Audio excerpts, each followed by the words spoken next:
In the last 100 years, we've really come a long way with regards to our cultural understanding of people different from ourselves, especially with respect to tribal people. In fact, even that term, tribal people, would have been quite unheard of back then. Instead, they would have referred to them just as savages. And far from considering them equal as human beings, civilized society, or so-called civilized society, used to look at them almost like animals. Take Otabenga, for example. He was an African pygmy who was purchased in Africa to come and be part of an exhibit at the St. Louis World's Fair around the turn of the century. And once the World's Fair was over, he went on to live among the animals at the Bronx Zoo, for a while living in one of the cages.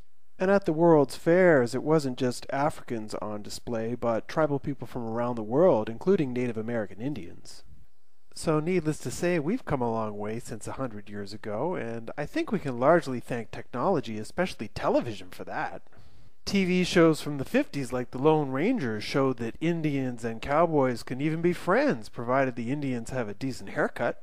And then in the 1990s, race relations took a more intimate turn with movies like Dances with Wolves, where Kevin Costner, playing an American soldier, actually starts to learn from the Indians, learning their ways instead of trying to teach them the more modern ways of the white man.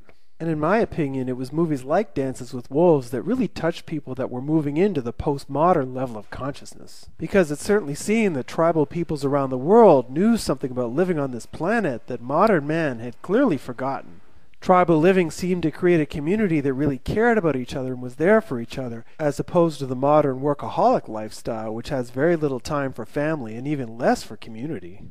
Tribal living had a deep respect for nature and featured almost no environmental damage, especially when compared to modern society. And then maybe most importantly, as opposed to living in an apparently meaningless world where the whole point of living is just to buy more stuff, the tribal society had an intimate relationship with spirit, which was represented best by the tribal shaman. And as a result, small shamanic groups started popping up all over the world, and in fact I belong to one down here in São Paulo, Brazil. Once every couple of months, my wife and I participate in a sweat lodge down here, and then once or twice a year we participate in the Indian dances as well. And these dances aren't easy. The sun-moon dance involves dancing on and off for 3 days without food or water. So, obviously, tribal shamanism plays a pretty important role in my life and my spirituality. However, I still agree with Ken Wilber and the theory of spiral dynamics that the tribal level of consciousness is at the bottom, or should I say the beginning, of the development of our consciousness on this planet. And not only does tribal consciousness represent the very beginning of our development as humans, but it also shares many similarities with the beginning of our own individual consciousness when we're small children. And because of this connection to our own personal childhoods, I wanted to take a very close look at tribal consciousness to show you how far you've evolved in your own life. Okay, so now before I really get into it, let me just clarify that when I'm talking about tribal peoples at the tribal level of consciousness, I'm talking about tribes that have had very limited contact with other cultures, if any. They have no written language, they have no technology, and for the most part they're living in the same way they have for hundreds, if not thousands of years. And when we get a good look at people living on the planet today like that, what we see are people living in a very closed and very fearful state of mind. A way of thinking that often has brutal consequences. Let me give you a few examples. Infanticide, or the killing of children, especially babies, has been very common for thousands of years in tribes around the world, particularly when the babies have a birth defect, and to a certain degree that makes rational sense, because it's very difficult for a tribe to maintain a disabled person within the tribe.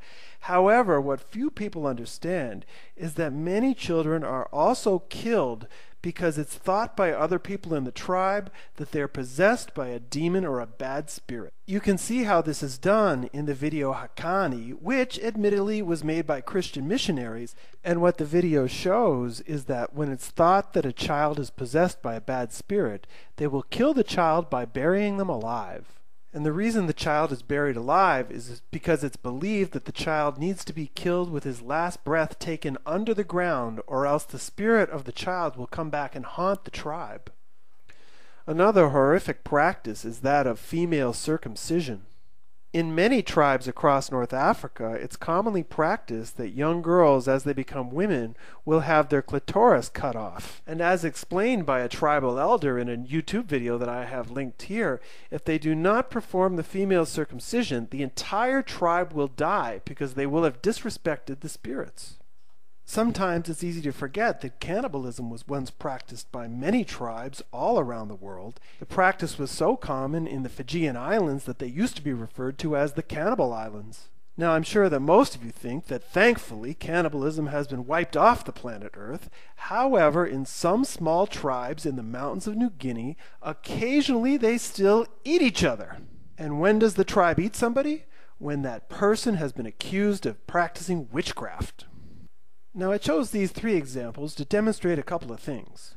First, the tribal level of consciousness can be extremely violent, but even more importantly for our discussion on consciousness, there is a great fear that these people have of evil spirits, a fear so great that tribal people around the world will even kill and mutilate people in their own tribe to keep those evil spirits away.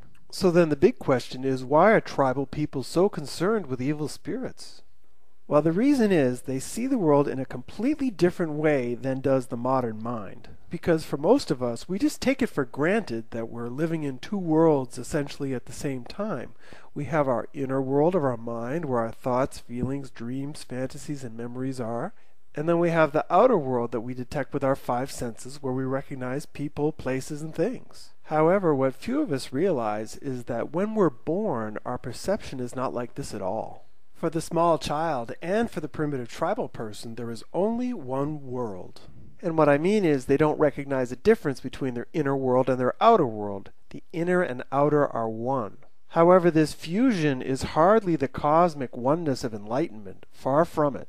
Unable to distinguish the thoughts of the imagination from the real world, the small child or the tribal person will engage in entirely irrational, magical thinking.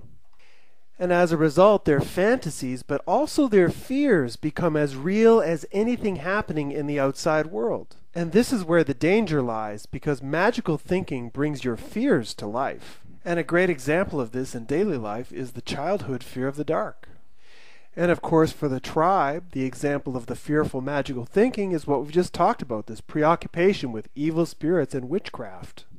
Now, along with possessing the magical thinking that our children have today, the tribal level of consciousness also thinks in very concrete or literal ways. So in the same way that many children believe that Santa Claus is alive and well and living at the North Pole, the original tribal Hopi Indians believed that the spirits of their Kachina dolls lived on the San Francisco peaks near their tribal land in Arizona.